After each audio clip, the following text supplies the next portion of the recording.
I am a hipster. I am an honest-to-God, dyed-in-the-wool EDH hipster.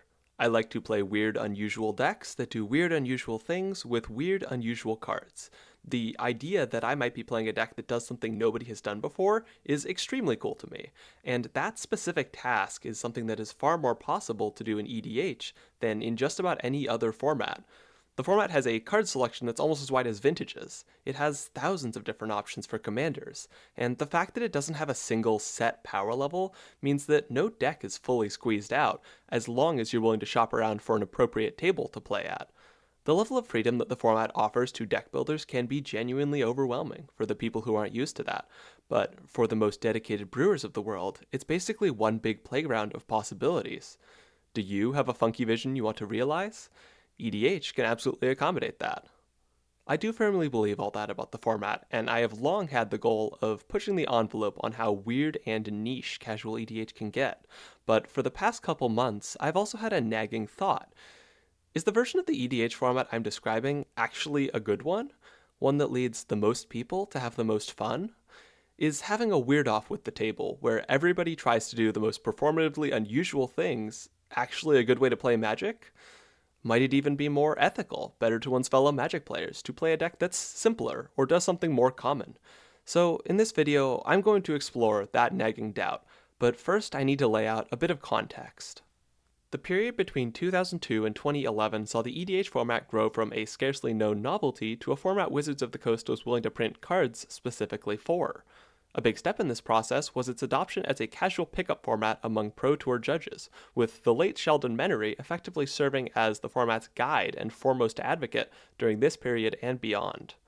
The appeal here is clear. It was a more casual way of playing that could manifest at events once the more cutthroat 1v1 matches of the day had been concluded. Even after the first precons were released, this culture of pickup games remained strong across the format. Anecdotally, I played a decent amount of Commander during downtime at local limited and standard events in 2014 and 2015, and it just made sense as a format to play when people were looking for a bit of variety. In his article for Polygon a few years back, Charlie Hall highlighted some of the appeals. If a handful of people want to play a game of Magic, rather than figuring out an appropriate format to play or double-checking that a couple casual decks are built under similar ethos, Commander offers an elegant one-size-fits-all solution with a broad card pool and a slim ban list. Though EDH has since become its own main event in most cases, played among friend groups and in dedicated leagues at local game stores, there are visible indications of the lingering influence of pickup games in the direction Wizards of the Coast has taken with the products they market to Commander players. While they used to sell a product called Deck Builders Toolkit as a way for casual players to build their first deck on their own time, these got phased out a few years ago to be replaced with greater arena support and more products for Commander, the now de facto casual format of paper Magic. Relevant to my point here, most of these products are pre-constructed Commander decks, which are ready to play out of the box. If you're sitting in a game store and a few other people start to play Commander, you can walk up to the counter to buy a precon and some sleeves, and you'll be good to go in a few minutes, assuming you have a couple helpful compatriots to help you sleeve up. Now, at this point you may be saying, but Alex, how is this relevant? Well, let's take a minute to think about the pickup EDH experience, where you sit down to a table and start up a casual EDH game with 3 unfamiliar opponents who are playing largely unfamiliar decks. Put simply, it can be a little overwhelming sometimes, and I'm speaking purely from an information standpoint. With the format being slow and 4-player, the board gets gradually clogged with increasing numbers of assorted permanents of various stripes, with the purpose of any single one being potentially unclear. And this is EDH in the year of our Lord 2024, so all of these have a lot of text. Too much text, some might argue. With thousands of Commander options, there's a good chance of at least one of these at the table being one you haven't played against. Knowledge of how your opponents plan to win will likely be incomplete at best, and next to non-existent at worst if nobody bothered to pose that question to the table.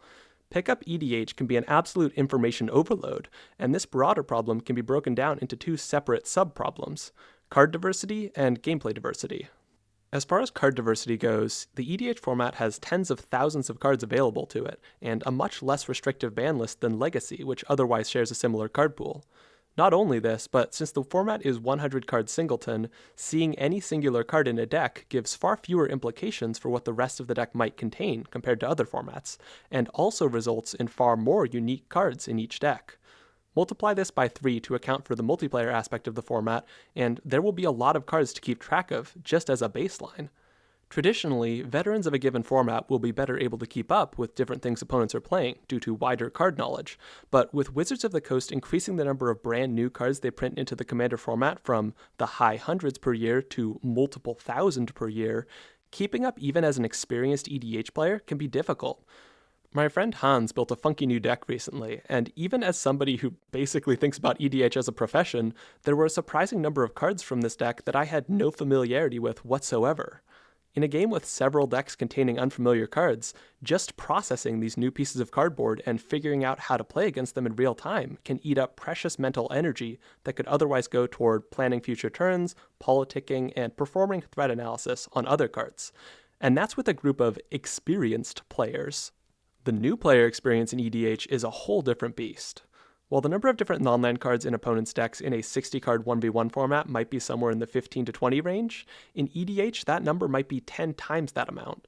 Getting a foothold in that environment will be a difficult and time-consuming process even in a setting with somewhat consistent decks and players, and in an environment with rapidly changing decks and players, this is amplified.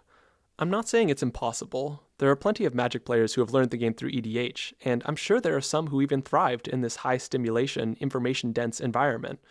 There are also likely plenty of people who learned the format somewhat more gradually, but who had plenty of fun throughout the whole process, even if they weren't keeping up 100% the whole time. I certainly don't think it's worth anyone's time and energy to push players away from the Commander format.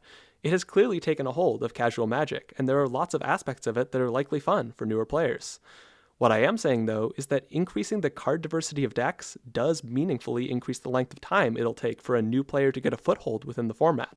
When I made my video about CEDH a few months back, I got a number of interesting comments from people who prefer competitive EDH specifically because there are fewer viable cards in the format that require keeping track of.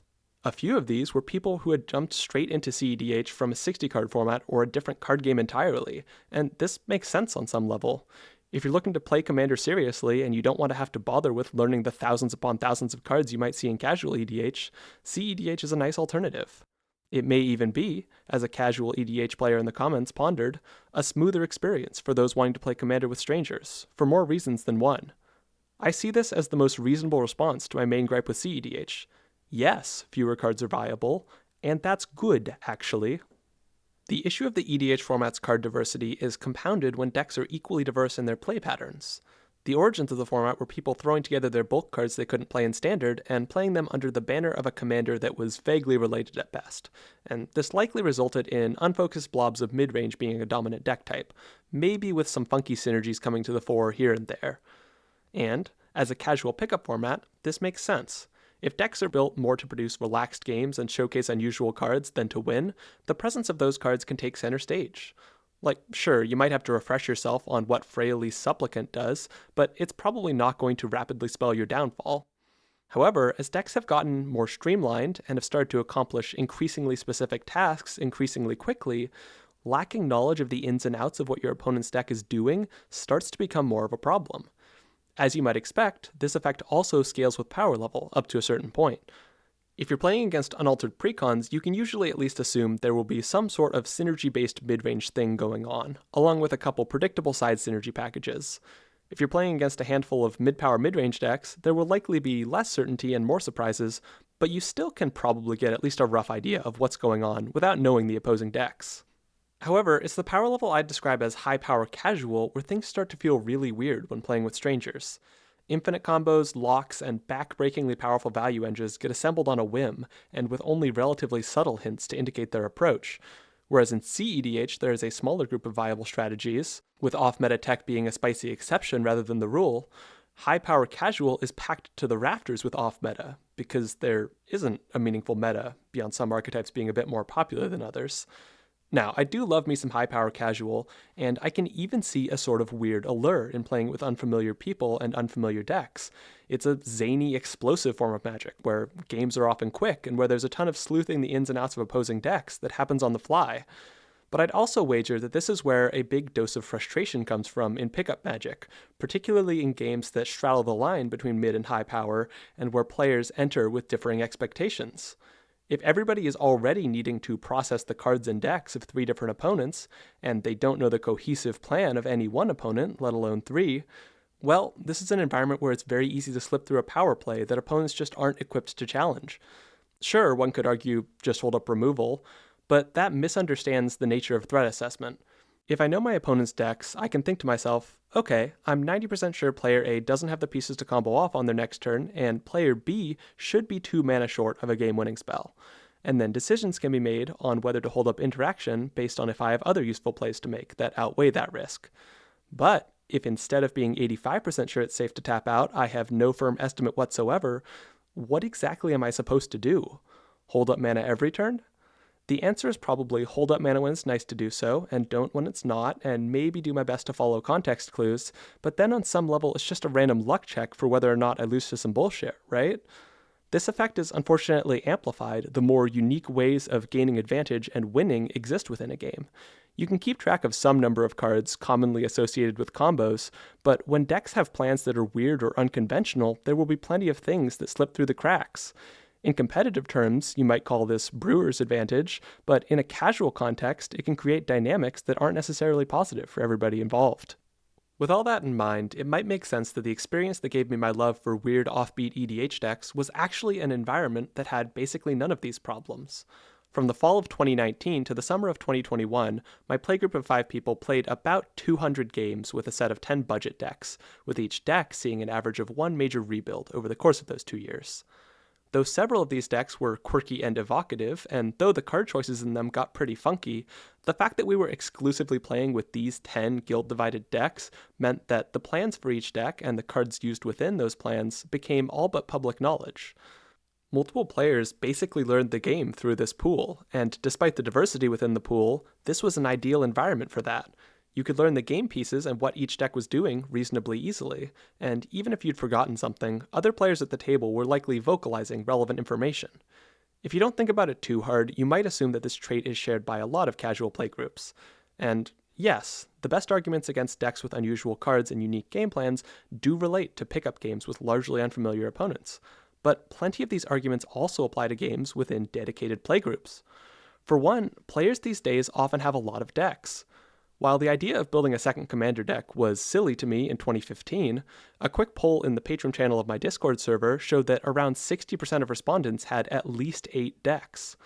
While the average is probably lower than this, I have to imagine a lot of dedicated playgroups still feature a hefty number of unique decks among the various players, well above the 10 seen at my table a few years back.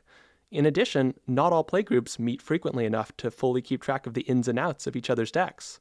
While my small playgroup of 20-year-olds played several games a week at the height of pandemic-fueled boredom, plenty of Magic players are busy adults with time-consuming jobs, time-consuming children, an extremely dedicated all-bard D&D campaign, or some combination of these things. There also might be a somewhat rotating player group, with fresh decks being a regular sighting. Under these sorts of circumstances, much of the information overload present in pickup EDH will likely also be present. And, if this is the case, one could argue that players playing simpler decks with more commonly seen cards may very well lead to more fun for everybody at the table. So that's my case for why running funky unique decks is not an unquestioned good, and can in fact amplify one of the biggest problems with the casual EDH format, the overwhelming amount of information it presents players with. And let me be clear, I find this argument extremely interesting, almost paralyzingly interesting. And yet, the deck building conclusions that it gestures at run almost perfectly contradictory to the hipster tendencies that all but define my deck building style. So, how do we square that circle? Well, for starters, in all of the examples I gave of what might constitute a bad experience as a result of decks being weird and unusual, there are tons of other factors that might contribute to the information density at the table. For example, I emphasized that this issue is vastly more problematic in settings with strangers and unknown decks, but the unknowability of decks isn't a set-in-stone thing. You and your opponents can tell each other what your decks do, and you can go into whatever amount of detail suits the decks present and suits the game you want to play. Whenever I play with new people at my local game store, I'll generally give some explanation of the deck I'm playing while I'm shuffling up, and I'll often ask for the same from my opponents. Even when it's trading relatively simple explanations, this act can allow players to go into games with a sense of groundedness, having at least some idea of what they're getting into. There are also additional actions during games that can further elucidate what's happening within a game, and a relatively basic one I've seen pretty often is verbally differentiating commonly game-ending spells from other spells. For example, saying, I play a Llanowar Elves versus I attempt to cast Scapeshift. I like this a lot because it's not even an insult to the game knowledge of your opponents. On the contrary, you're treating them like seasoned veterans of playing against your deck, who would know that you resolving Scapeshift is a problem, or at least something worth paying full attention to. I'll even sometimes draw attention to important information I've revealed. When I'm playing my Francisco Malcolm deck against people who haven't played against it much before, if I reveal a Shred Memory off of an Explore on turn 4, I might say something like, I'll keep Shred Memory on top. There's a particular 2-mana card I might want to transmute for sometime soon, as a gentle reminder of what my deck is trying to do. Now, that's the only deck I give that amount of information for, since it's a deceptively fast combo deck that's generally on the more powerful end of my store's high-power casual pods, but that's just an example of how giving extra information can reduce whiplash and lead to a better play experience. Another method I've commonly seen is keeping revealed cards revealed longer than is required, most often putting a revealed card into hand face up for a turn or two, or leaving the revealed top card of a library face up until it's drawn. This likewise removes a bit of mental strain from opponents by not requiring them to immediately commit revealed cards to memory. Some of this might seem a bit obvious, but I feel the need to say it explicitly because I got a lot of confusing comments on my Commander as a Combo Piece video from players who seem to think that deception is a key feature of the EDH format. Not bluffing, like purposefully concealing key details about the cards contained within one's deck for purposes of pulling off a gotcha win. This is obviously fine in competitive formats, since there is a meta-counter-meta dynamic at play, and I imagine some people enjoy playing this way in casual EDH as well. However, to reiterate an earlier point, decks being unknown makes threat assessment vastly more difficult, and as a result injects a lot of extra luck into games, and I certainly don't find that enjoyable personally. I also find the idea of trying to sneak through an explosive win against a table who's not prepared for or looking for that kind of EDH to be a little distasteful, but that's subjective territory, and I can't claim to know the desires of any particular EDH table, so I won't throw any extra words at that particular subject. Beyond the gameplay methods for getting around this information overload, there can also be attributes of decks at the table that affect the degree of information present. Is this the part of the video where I find yet another excuse to tell you to play more removal? Well, kind of, but not exactly. The other big thing that made the $25 deck pool I used to play so good for avoiding information overload was that the decks were interaction dense, as well as low slung and grindy to be able to handle the aforementioned interaction. The fact that the pool began with 2 board-wipe dense control decks meant that every mid-range deck was designed with the goal of not overcommitting to board, which means fewer non-land permanents on the board and less of the escalation-type cards that typically pump mid-sized mid-range boards up to being alarming masses of assorted permanents in a lot of casual EDH games. I should be clear. This worked well because these 10 decks formed a little meta, and your mileage may vary in multiple regards if you try to emulate any of this in a pod of more conventionally built EDH decks. However, it does gesture at a vision for EDH that's much more approachable than a lot of what I see at local game stores. And while it's not necessarily a vision that can or should be copied, it gives a useful benchmark to reference for what EDH can look like. When removal is absent and everybody is just allowed to do their deck's snowball-y mid-range thing, board states often end up utterly caked in the extra noise of various synergy permanents and utility creatures and tokens, and I think it's always worth asking the question of if that's a worthwhile way to play, and if there are ways to avoid that sort of board state. Beyond my practical recommendations, I also think it's worth considering what EDH represents. Because you may have noticed that the potential version of EDH I gestured at earlier in the video, one where decks operate within a narrower set of potential game plans, with a narrower range of cards, is one that more closely resembles 60-card formats. Chasing this vision for the format might have its benefits in some ways, but at what cost? There are so many things that can only be done in EDH, and so many cards that aren't really viable, or even legal, in most other formats. I think it's worth considering the case that EDH can be an overwhelming format at times, and I think it's also worth considering how to mitigate those problems. It might even be worthwhile for newer players to try and sprinkle some variety into their MTG diet. I'm of the opinion that almost all Magic players can benefit from playing Limited, and Cube can give a nice way to play Limited without feeling like you're wasting money on packs that you haven't yet developed the skill to fully utilize. But no. Reducing the variety of the format isn't the solution, and it isn't worth it. The creation of the original Elder Dragon Highlander format is often credited to Adam Staley, and Staley conceptualized the format as a way to inject variety and creativity into a game whose constructed formats were already rigid and meta-driven, even in the first few years of the game. Singleton meant being forced to play with underutilized cards. A wide card pool meant that decks could be constructed with basically any old cards sitting around, and a higher life total meant more space for creative but slower strategies that would likely get squeezed out by faster decks in a 20 health format. An Elder Dragon at the head of things gave an undeniable symbolic core to decks. A format as large as EDH can't be solely governed by the vision of one man 30 years ago, but you have to admit, he was kind of onto something.